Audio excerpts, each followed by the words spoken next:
heat here is pretty rough. I think we were looking at like 95 degrees yesterday during the sun, which takes a lot out of you. Even at night, you think it'd cool down a bunch, but we're still 85 degrees when I was out running for about 40 minutes last night. And in that kind of heat, if you're working the car hard, as we were yesterday, it's a real challenge.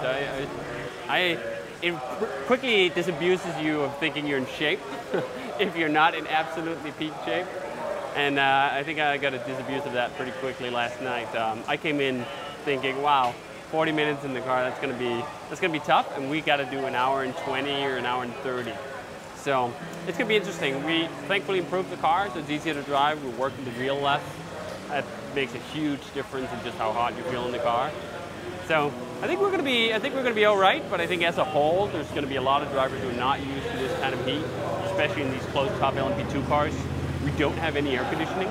We have airflow, so we get the ambient air sort of funneled poorly onto our bodies. It's not like the GTs where they actually cool the air and have real AC systems. So heat is going to be a big challenge here. So when we're in the car, it's super important to drink a lot of water.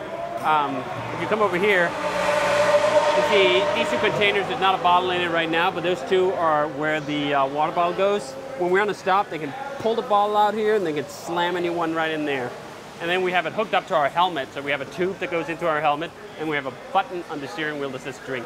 And you push that button and it kind of dribbles some water into your mouth. But the problem is these bottles just heat up really quick because it's so damn hot in the car. So if you have to be out there for 45 minutes, 50 minutes, when you want to go for that water, not only is the hose heating up the water, so the first 10 seconds of when you're trying to get some water, you're actually getting hot water, which is pretty uncomfortable. I sometimes just pop out the hose of my mouth and let it just drip all over my suit.